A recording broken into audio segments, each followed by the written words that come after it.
শুভ সকাল। আশা করি সকলে ভালো আছো। সকলকে সুদেশনা লাইফস্টাইল ব্লগে জানাই স্বাগত। চলুন কয়েকজন কলিগ মিলে চা আর বিস্কুট শেয়ারিং করার মাধ্যম দিয়েই আজকের ব্লগটা শুরু করছি। আজকের টপিকটা একদমই অন্যরকম। শৈশবকাল বড় মধুর, এটা আপনারা সকলেই জানেন।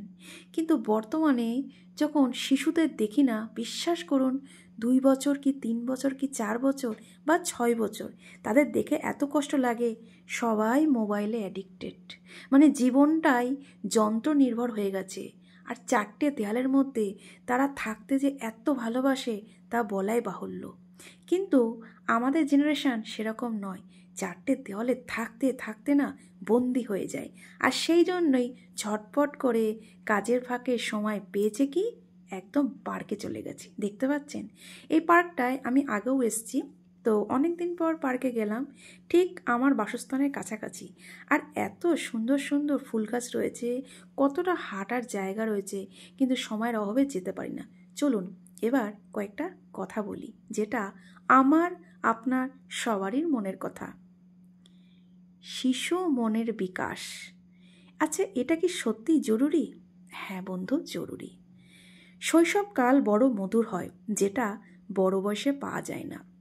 আমরা ছোটবেলায় যখন স্কুল থেকে ফিরতাম, ঠিক বিকেলবেলায় হই হুল্লোড় করে, যেমন অনেক রকম ছোটাছুটি খেলা, বুড়ি চু, হাতাখন্তি, কত রকম খেলা, কিতকিত খেলা। আচ্ছা বলুন তো, কি সুন্দর সেই খেলার কত স্বাদ ছিল। কেন জানেন? খেলায় থাকে একটা হার জিত, খেলায় থাকে একটা শেয়ারিং।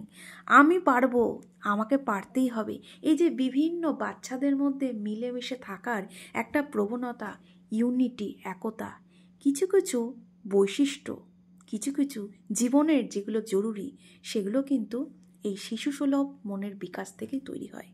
আর সত্যি আজকে যখন বর্তমান প্রজন্মের বাচ্চাদের দেখি মোবাইলে অ্যাডিক্টেড, কি না গেম, কিন্তু গেমে যে সবসময় পজিটিভ বার্তা দেয়, সেটা কি আদৌ? আমার তো মনে হয় না। আর সেই জন্যে আজকালকার বাচ্চাদের দেখে বড়ই কষ্ট হয়। এখনও সময় আছে। বইয়ের ভারে বিদ্যা কখনো বওয়ার জিনিস নয়, বহন করার জিনিস নয়, তাকে আত্মস্থ করতে হয়। কথা কিন্তু ঠিক, ভালোবেসে তাকে গ্রহণ করতে হয়। কিন্তু বর্তমান সময়ে এত বইয়ের ভারে শিশুরা সত্যি ক্লান্ত। আমার পরিচিত বাড়ির সদস্যদেরও দেখি, কি আর বলবো, তাদের খেলার সময় একদমই নেই। একটু ভালো করে যে বাড়ির লোকজনের সাথে গল্প করবে, সেই সময়টাও নেই। আর তারই মধ্যে এই রকম কিছু কিছু খুব সুন্দর, কি বলবো, ক্রিয়েটিভিটি দেখলে মনটা এখনও বলে ওঠে, না, শিশু মনের বিকাশ শেষ হয়ে যায়নি, এখনও বেঁচে আছে।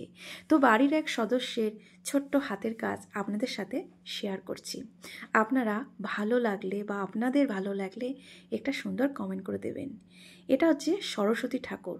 সেই 3 থেকে 4 মাসের প্রয়াসে দেখছি টুকটুক টুকটুক করে সেই যে থার্মোকলগুলো থাকে দোকান থেকে কিনে আনা, রং পেন্সিল, পড়াশোনার মাঝে মাঝে সুন্দর করে 1 দিন 2 দিন করে তৈরি করছে। দেখে সত্যি ভালো লাগছে। এটা ভেবে সে ধৈর্যটা বড্ড জরুরি জীবনে, কি তাই তো? এটাও কিন্তু একটা শিক্ষা। তাই এই ধরনের কিছু কাজকর্মে এখনও সময় আছে, বাচ্চাদের নিয়োগ করুন।